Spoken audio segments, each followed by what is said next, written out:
Now let's go to the big news, because it's exactly 5 years this month of bitter conflict that held oil trading firm Oando down in a near limbo and rattled Nigeria's Securities and Exchange Commission to its very foundations. The parties have therefore decided to settle amicably. Let's unwrap the past 5 years of issues around corporate governance, regulatory oversight, and investor protection. Johnson Chukwu is the CEO at Cowry Asset Management, and he joins me now on the show to discuss this latest development. A warm welcome to you, sir, and hope you're having a nice holiday so far.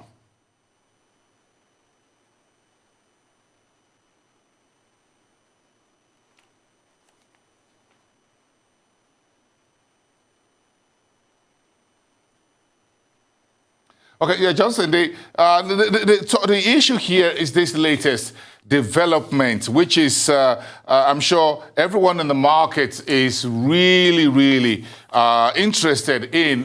We just want to take everyone for just about a few seconds or so to take a quick look at the way. Let's piggyback a little bit and see where it all started. Let's just give you key highlights of the development between the SEC and Oando since May 2017, when actually the whole crisis started with the petitions, two petitions that were received by the Securities and Exchange Commission against Oando by Ansbury, which is an investment firm in the oil energy company, and Dahiru Mangal, which is also an investor as well. Those two petitions came in the month of May. Then you got to the month of July, which is precisely 5 years today. The SEC unveiled amid an announcement Oando is being probed or investigated over the share allocations, the accounts, and corporate governance issues. Then Oando accuses SEC DG, who was sitting DG by then, Munir Guazo, of bias. Then the whole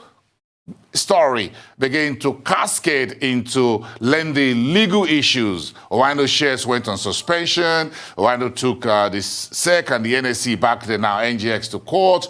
Then you got the Minister of Finance, Kemi Adeosun, suspended Munir Guazo from office, and the whole issue moved on all the way until 2019. The IOD, the House of Reps, wanted to weigh in. Then you had a whole lot of peace moves being made, and until yesterday, we got the news that the settlement has been reached. Johnson Chukwu, let's return to you, the CEO at Cowry Asset Management. You were in the market all through this scenario. What's your first word on this reported settlement being hammered out between Oando and the SEC? Well, my first thought is that it should signpost the fact that shareholders of quoted companies should subsume their personal interest to the higher interest of the corporate entity, and that whatever will impinge on the interest of the corporate entity as a going concern, on the health of its financial position, on the welfare of the large population of stakeholders in that entity, should come first. And whatever is the interest of individual shareholders should never supersede that interest of the general investing public, as well as the workers in those entities and the larger society that benefit from that existence of that entity. But isn't this a very big issue in which issues keep propping up about the size of the shareholders, majority shareholders, trampling on the interest of the minority shareholders, and sometimes on the interests of the company itself? This is a very serious corporate governance issue. It actually goes beyond that, because if you look at it, if you look at Vopil and Dahiru Manga, from what they said, that they own 61.9% and about 17.9% of the company, that meant that they should ordinarily have the majority shareholding. So in that case, it's to be a conflict between the management and the owners, because if you look at it, it's not really a conflict between minority shareholders and majority shareholders. If their claim it was true, then it meant that the two of them were majority shareholders of the company, and that it was issue of agency, because the person who runs the company has overbearing interest of the company on the company. So one, if you take it from that perspective, it become an agency dispute between the management and the ownership. Second aspect is that if you now reverse it and say, okay, look, Tinubu and Moye, we are the largest shareholders, then it means it's a conflict between the majority shareholders and minority shareholders, which is why I said, for me, what comes out clearly is that individual shareholders of a corporate entity should subsume their interests below the interests of the overall entity. Because once the interests of individual shareholders begin to manifest or begin to supersede the interests of the going concern or the benefit of the company, then you're going to see abuses. You're going to see a situation where the decision will not be taken in the best interest of the company, and overall the institution will suffer.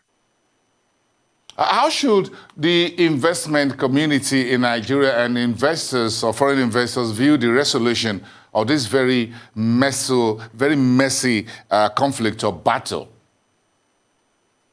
In the first place, I think the details of the registration should be made public.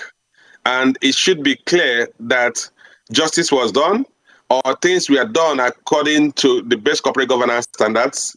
And if there are sanctions that were imposed, those sanctions will be made public. And because if you do not unveil the details of the resolution, because these issues, the allegations were brought to the public space, and if you resolve it without bringing the details of the resolution to the public space, there will be doubts about the independence and the oversight functions of the regulatory bodies that stepped into this matter, as well as the quality of corporate governance in the country.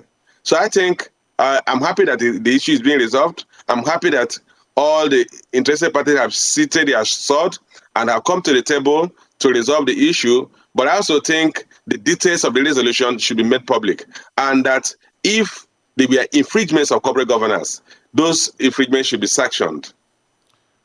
Johnson, you talk a little bit about the lessons in regulatory oversight and corporate governance on this issue. This issue was as highly inflammable as it could be in 2017, 2018, 2019, leading to the exit of a sitting director general of the SEC in very highly politicized and discussion, Muniru Gwazo, back then. Then, of course, we saw leadership changes as well in the SEC because we had an interim director general. Then that went in again. Then she left office and had another. Then the Minister of Finance back then also got a bit of a bloody nose, as it were. So this was as messy as it could be for the capital market. So broadly for you market professionals and others, what's the takeaway here about how regulators should handle crisis or regulatory discipline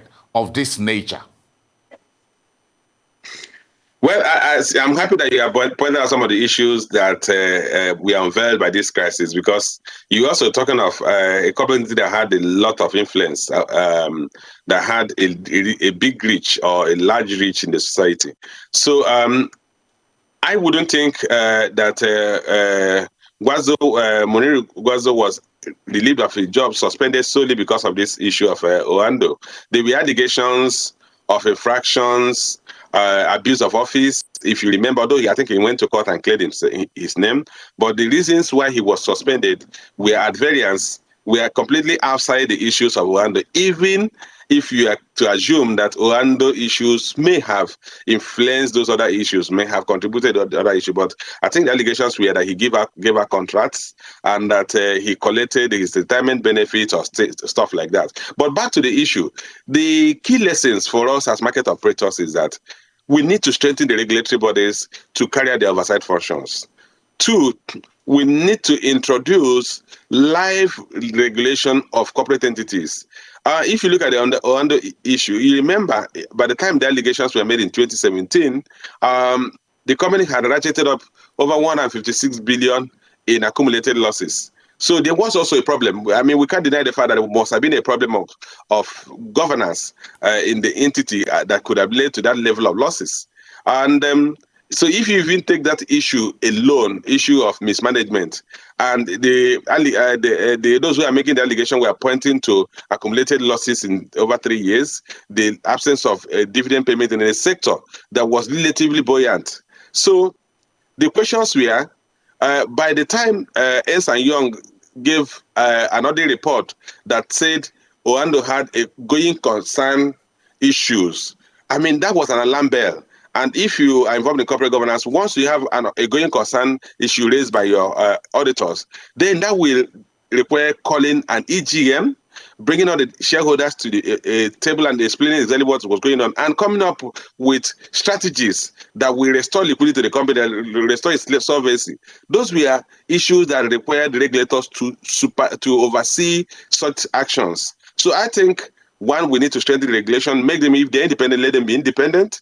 And for corporate organizations, there is no shortcut to corporate governance. There's no shortcut. Adhering to there's no shortcut to adhering to strict corporate governance for the long-term benefit of the entity. I understand. There's no alternative to good corporate governance. It's either you have it or you don't have it. Thank you so much.